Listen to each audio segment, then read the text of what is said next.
ஸ்ரீமதே ராமானுஜாய நமஹ. ஸ்ரீமதே வரவரமுனையே நமஹ.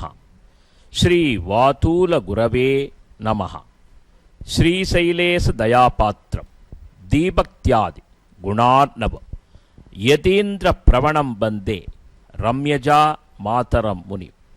லக்ஷ்மீநாத சமாரம்பா நாதயாமுன பிரணமத்யமா அஸ்மத் ஆச்சார்ய பத்யந்தா வந்தே குரு பரம்பரா. ஸ்ரீ செண்டும் கையும் செங்கமலத்தாயார் துணை, கோலும் கையும் கோபாலனே துணை. ஸ்ரீ வித்யா ராஜகோபால சுவாமி திருக்கோவில் பங்குனி பிரம்மோத்சவ பெருவிழா.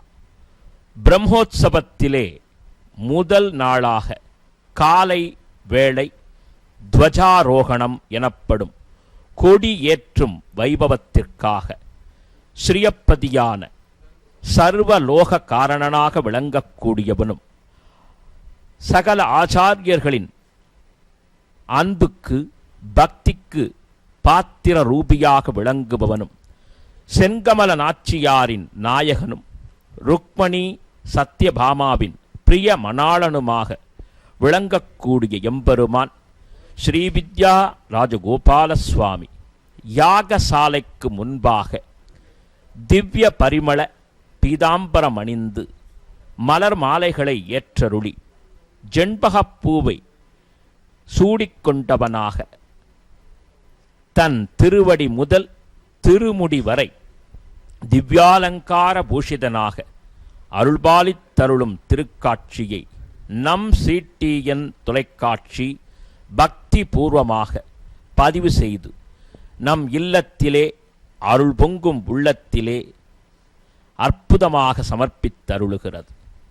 கோபிகாம்ஸ்த நிகதைகபாகவே ஹேம வேத்ரமிதரேண பிப்ரதே ராஜகோப வபுஷே நமோஸ்துதே சம்பகாட்ட வினிவாசினி ஹரே புத்தி முக்தி மகரந்த பூஜிதம் பக்த சித்த கலஹம்ச சேவிதம் கோபிலாதி முனிபிருங்க கூஜிதம் ஸ்ரீ சம்பகேச பதபங்கஜம் பஜே என்ற அற்புதமான ஸ்லோகத்திற்குரிய எம்பெருமான் தனது பால்குண மாசமான விசேஷமான பங்குனி மாத பிரம்மோத்சவத்திலே தன் பக்தர்களுக்காக பாரத தேசத்திற்காக 30 முக்கோடி தேவர்களின் அருளை, நவக்கிரகங்களின் அருளை, அஷ்டதிக் பாலகர்களின் அருளை அனைத்து தரப்பினருக்கும் தன் மூலமாக கோபிலர் கோபர்லயர் என்ற 2 மகரிஷிகளின் அருபெரும் தபத்திற்கிணங்க அவர்களுக்கு அருளிய கிருஷ்ணாவதார சேவையை 18 நாட்கள் பிரம்மோத்சவத்திலே 32 சேவைகளாக வழங்கக்கூடிய அற்புதமான திவ்ய திருநாள் பங்குனி பிரம்மோத்சவம். அதிலே விசேஷமாக கருட கொடி அமைக்கப்பட்டு பக்ஷிராஜன், வைனதேயன், கருத்மான் என்று சொல்லக்கூடிய பெரிய திருவடி விசேஷமாக அலங்கரிக்கப்பட்டு ஒரே நேரத்திலே வாகனனான கருடாழ்வாருக்கும் பரவாசுதேவனான கோபாலனுக்கும் அதி உன்னதமாக தீபாராதனை நடைபெற்று இப்பொழுது அர்ச்சக சுவாமிகள் விசேஷமாக துவஜாரோகணத்திற்கான கைங்கரியங்களை செய்கிறார்கள்.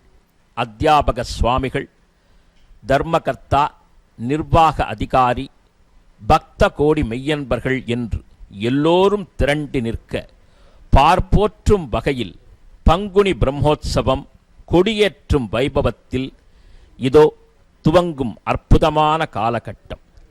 பக்ஷிராஜனான வைனதேயனை கொடியில் இருத்தி மிக உன்னதமான வகையிலே பாத்ம சம்ஹிதை பாஞ்சராத்திர ஆகமத்தின் அடிப்படையிலே நடுவிலே பிரதான கடத்திலே கருடன், சுற்றி இருக்கும் 8 கடங்களிலே இந்திரன், அக்னி, யமன், நைருதி, வருணன், வாயு, குபேரன், ஈசானன் என்று 8 தேவதைகளை ஆவாகனம் செய்து அந்த தீர்த்தங்களை விசேஷமாக கருடாழ்வாரின் கொடியிலே புரோக்ஷணமாக செய்து அதற்கு பிறகு உன்னதமான வகையிலே இந்த தேசம் செழிக்கவும் வியாபாரங்கள், விவசாயங்கள் அமோகமாக நடைபெற்று என்றும் எப்பொழுதும் அள்ளக்குறையாத தனலக்ஷ்மி, தானியலக்ஷ்மியின் அருள் பெருகவும் பிரார்த்தனை செய்து கொண்டு அர்ச்சக சுவாமிகள் இங்கே அந்த உன்னதமான வைபவத்தை நடத்தக்கூடிய காட்சி. பொதுவாக துவஜாரோகணம், கொடி ஏற்றும் வைபவம் என்பது அதி உன்னதமாக பகவானுக்கே உரிய கருடாழ்வாரை கொடியிலே எழுதி, அதாவது சித்திரமாக வரைந்து அவருக்குரிய மந்திரங்களை பிரதிஷ்டாபனம் செய்ய வேண்டும். வைகானசம் உள்ளிட்ட ஒரு சில ஆகமத்தின் அடிப்படையில் நாம் கண்டிருப்போம், திருமலை போன்ற திவ்ய திருத்தலங்களில் கருடக் கொடியை சுருட்டிய வண்ணம் வைத்து அதை ஏற்றுவது வழக்கம்.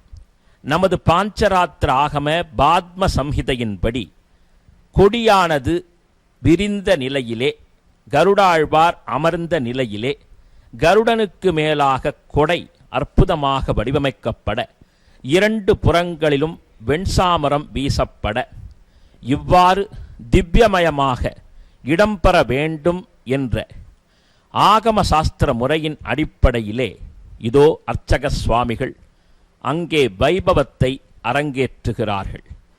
மிகவும் உருக்கமான வகையிலே கருடக் கொடி உன்னதமாக வரைந்து அதிலே பிராண பிரதிஷ்டை நடைபெறக்கூடிய காட்சி.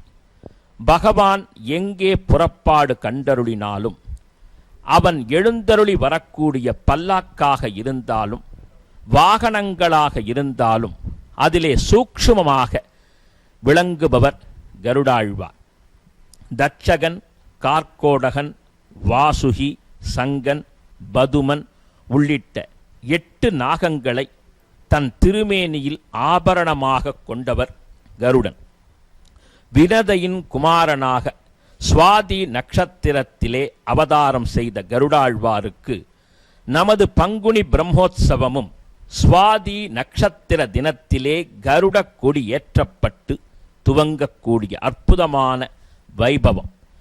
இன்னும் ஒரு சில வினாடிகளிலே கருட கொடி அந்த சிறப்பு மிகுந்த கருட கம்பத்திலே, கொடி மரத்திலே ஏற்றப்படக்கூடிய நேரம் கனிந்து வர, பக்தர்கள் கரங்களிலே தேங்காய்களை வைத்து அனைவரது துன்பங்களும் பொடி பொடியாக வேண்டும் என்று பிரார்த்தனை செய்து இதோ கருடக்கொடி அற்புதமாக ஏறக்கூடிய காட்சியை நம் சிடிஎன் தொலைக்காட்சி பக்தி பூர்வமாக விளங்குகிறது, வழங்குகிறது. குங்குமாங்கித வர்ணாய குந்தேந்து தவளாயச்ச விஷ்ணு வாகன நமஸ்துப்யம் பக்ஷிராஜா எதே நமஹா என்று கருடாழ்வானை பிரார்த்தனம் செய்து பக்ஷீந்திரனை, வினதையின் குமாரனை, அதி அற்புதமாக இந்திரனையே வென்று அமிர்தத்தை பூமிக்கு கொண்டு வந்த பக்ஷிராஜனை, தர்பையை முதலில் தேவர் உலகிலிருந்து பூ உலகிற்கு கொண்டு வந்த பரிபூரண வெற்றியின் வடிவமான கருடாழ்வானை கொடியிலே ஆபாகனம் செய்து அந்த கருட கொடி ஏற்றப்பட்டு அர்ச்சக சுவாமிகள் எம்பெருமானை பிரார்த்தனை செய்து இவ்வுலகு நலம் பெற, அனைவரும் வளம் பெற, லோகா சமஸ்தா சுகினோ பவந்து, சர்வே ஜனா சுகினோ பவந்து என்று பிரார்த்தனை செய்து கருட தாளம் அங்கே சமர்ப்பிக்கப்பட்டு உன்னதமாக பக்தர்கள் குழாம். திவ்யமயமான இந்த திருவிழாவிலே எம்பெருமான் பரிபூர்ண அனுக்கிரகத்தை வழங்க வேண்டும், கவலைகள் தீர வேண்டும், கஷ்டங்கள் மறைய வேண்டும், நோய் நொடி அன்றாமல் இருக்க வேண்டும், எல்லாவிதமான பாவங்களும் அகல வேண்டும் என்று பிரார்த்தனை செய்கிறார்கள்.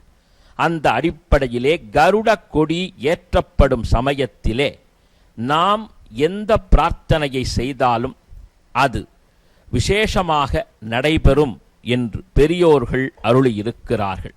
எனவே கருடாழ்வான் நோய்களை தீர்ப்பவர், கஷ்டங்களை அகற்றக்கூடியவர், நவக்கிரக தோஷங்களை விலக்குபவர், என்றும் நல்லதை மட்டுமே அருள்பவர், பகவானோடு நித்திய சூரியாக வைகுண்டத்திலே விளங்குபவர். எனவே பரம மங்கள சுரூபியாக விளங்கக்கூடிய கருடாழ்வாருக்கு விசேஷமாக துவஜ ஆரோகணம் கருடக்கொடி ஏற்றப்பட்ட பிறகு உபயதாரர்களும் அத்தியாபக சுவாமிகளும் அதிகாரிகளும் பொதுமக்களும் கூடி நின்று கோபாலனிடத்திலே ஒவ்வொருவரும் மனம் குவிய பிரார்த்தனை செய்ய, அந்த பிரார்த்தனையின் பலம், அந்த பிரார்த்தனையினுடைய மகிமை அனைவருக்கும் வந்து சேருகிறது என்பதன் அடையாளமாகவே இந்த நிகழ்வு இடம்பெறுகிறது.